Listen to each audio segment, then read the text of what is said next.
ঐক্য হতে হবে। ঐক্য ছাড়া বিকল্প কোনো রাস্তা নাই। যদি বাঁচতে চান, ঈমানকে রক্ষা করতে চান, কোরআনকে প্রতিষ্ঠিত করতে চান, তাহলে ঐক্য ছাড়া কোনো উপায় নাই। সম্মানিত ভাইয়েরা, তাহলে আজ বিচার নেই, বিচার একদিন হবে, হবে না? কুরআনুল কারীমের ভিতরে আল্লাহ পাক বলেছেন, সূরা জিলজালার ৭ এবং ৮ নম্বর আয়াত আল্লাহ পাক বললেন, ফামান ইয়া'মাল মিসকালা যাররাতিন খায়রান ইয়ারা ওয়া মান ইয়া'মাল মিসকালা যাররাতিন শাররান ইয়ারা। আল্লাহু আকবার। যাররা পরিমাণ যদি ভালো হয় এবং মন্দ হয়, শাররান ইয়ারা খায়রান ইয়ারা, যদি যাররা পরিমাণ অনুপরিমাণ হয়, সেটারও হিসাব আল্লাহ পুঙ্খানুপুঙ্খ নেবেন, কোনো ছাড় নাই। খাচ্ছেন খা, মুরগির রান খা, বড় বড় কই মাছ খা, হিসাব দিতে হবে কার আদালতে?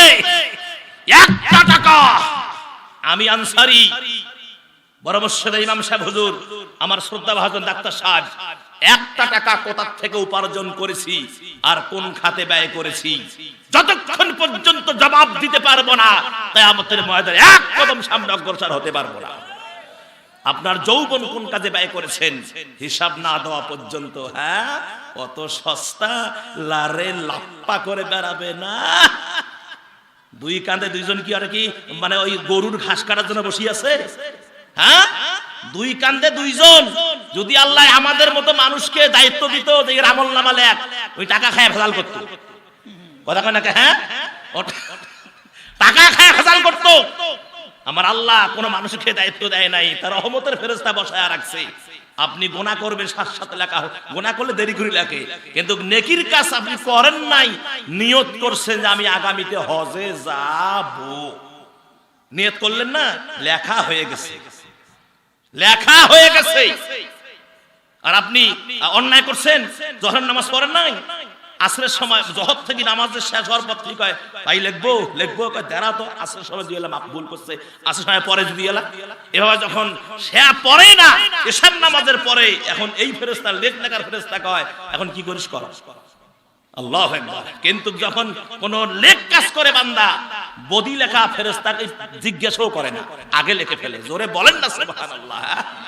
আমার সম্মানিত ভাইয়েরা, বিধায় আল্লাহ রাব্বুল আলামিনের কোনো হিসাব ছাড়বে না।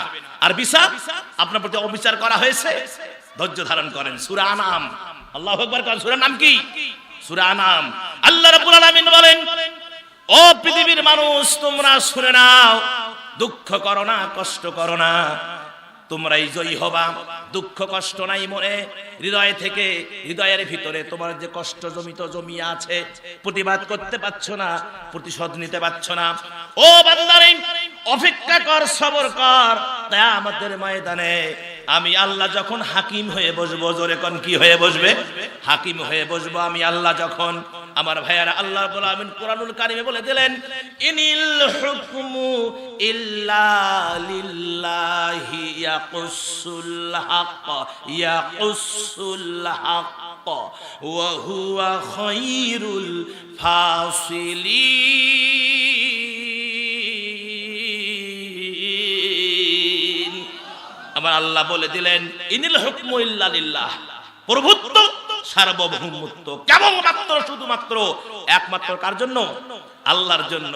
আল্লাহ ইয়াকুসুল হক, আল্লাহ সত্য বর্ণনা করেন, ওয়া হুয়া খায়রুল ফাসিলিন, আল্লাহ হলেন উত্তম ফয়সালাকারী। সুবহানাল্লাহ। কোন মামু, সেই দিন কই যাবা? সেই দিন কই যাবা? যদি অন্যায় ভাবে, ন্যায় ভাবে যদি কাকো ফাঁসিতে ঝুলিয়ে থাকো, হত্যা করে থাকো, কোনো আপত্তি নাই, এটা ন্যায়। বলেন, অন্যায় ভাবে কারো গলায় যদি দড়ি দিয়ে থাকো, ফাঁসিতে ঝুলিয়ে হত্যা করে থাকো, কিয়ামতের ময়দানে আল্লাহ তোমাদেরকে ছাড়বে না। আর তোমরা ঐক্যবদ্ধ হও, বিচার 100 বছর পরে হলেও এই বাংলার জমিনে বিচার হবে। কথা বলেন, কথা বলেন। সম্মানিত ভাইয়েরা, তাহলে 1 নাম্বার বলছিলাম কি? আল্লাহর প্রতি বিশ্বাস। সুবহানাল্লাহ। কোন 2 নাম্বার হলো পরকালের প্রতি বিশ্বাস। পরকাল কিন্তু আসবেই, দেরি আর কিন্তু নেই, সময় এসে গেছে। সময় কি এসে গেছে আমার ভাইয়েরা। কিয়ামতের আলামত সম্পর্কে, কিয়ামত যে আসবে তার আলামত বলা হয়েছে যে আলামত কি, কিয়ামত সম্পর্কে যে আলামতগুলো, এর আলামতের প্রায় শত শত আলামত। আমি বিশেষ বিশেষ কিছু আলামত নোট করেছি। তার মধ্যে এক নাম্বার আলামত হলো কিয়ামতের পূর্বে, কিয়ামতের পূর্বে যে আলামত, এক নাম্বার আলামত হলো প্রিয় নবী মুহাম্মদ রাসূলুল্লাহ সাল্লাল্লাহু আলাইহি ওয়াসাল্লাম পৃথিবীতে তাশরিফ আনা। জোরে বলেন সুবহানাল্লাহ। আমার নবী কয় বছর আগে আসছে? কথা কন, কয় বছর আগে পৃথিবীতে আসছে? ১৫০০ বছর আগে। আল্লাহু আকবার। মা আমিনার গর্ভ হয়ে পৃথিবীর জমিনে হুজুর ল্যান্ড করেছেন। আল্লাহু আকবার। এই নবীজি পৃথিবীতে আসা, এটা হলো একটা কিয়ামতের আলামত। আর কি নবী পৃথিবীতে আসবে? কথা বলে, আর নবী আসবে না। আর যত নবী এসেছিল পৃথিবীতে আমার নবীর পরে, এরা সবাই জুতার বাড়ি খেয়ে মারা চলে গেছে।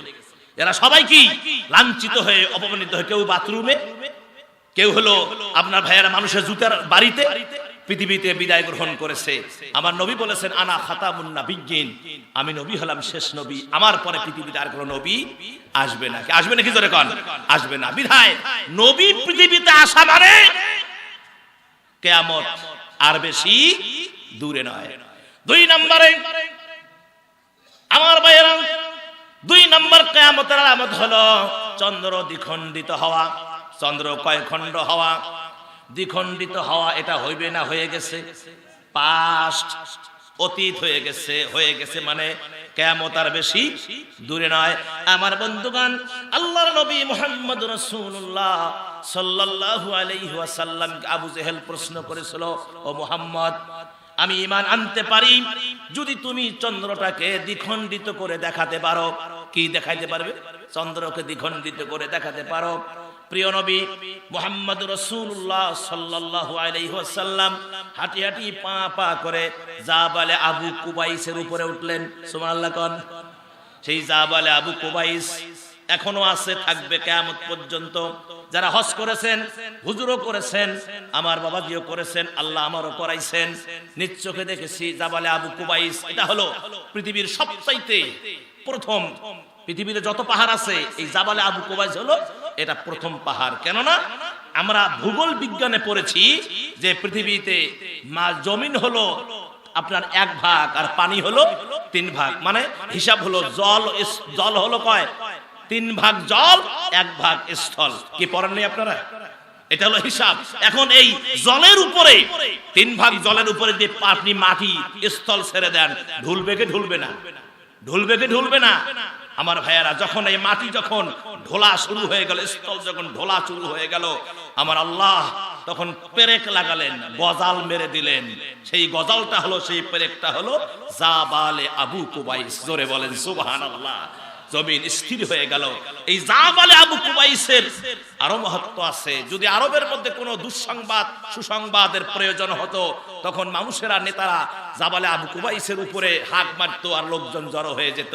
প্রিয় নবী আবু জেহেলের প্রশ্নের জবাবে তিনি হাঁটি হাঁটি পা পা করে কোথায় গেলেন? জাবালে আবু কুবাইসের উপরে উঠে আল্লাহর কাছে সাহায্য চাইলেন। আর আল্লাহ জিবরাইলকে ওহী করে পাঠায়া দিলেন, বললেন আমার হাবিবকে শাহাদত আঙ্গুলি উত্তোলন করতে বলো। সুবহানাল্লাহ কোন?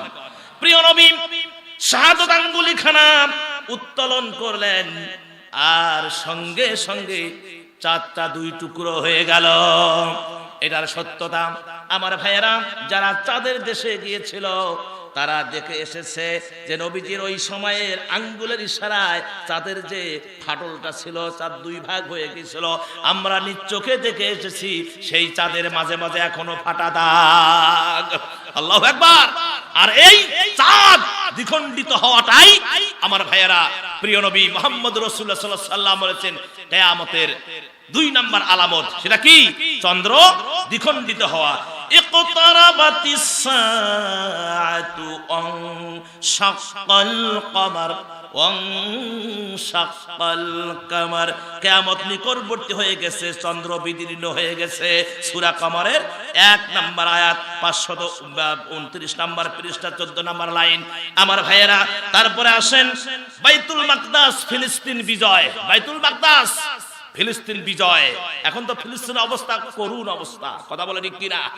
প্রতিদিন যেভাবে মানুষকে হত্যা করা হচ্ছে, বিশেষ করে শিশুদেরকে যেভাবে হত্যা করা হচ্ছে, আমি ফেসবুক খুললেই তাদের রক্ত, তাদের আর্তনাদ, আমার কলজা, আমি তো হার্টের রোগী, তো আমার কলজা হাতর কাঁপা শুরু হয়ে যায়, আমি তাড়াতাড়ি কি ফেসবুক বন্ধ করি।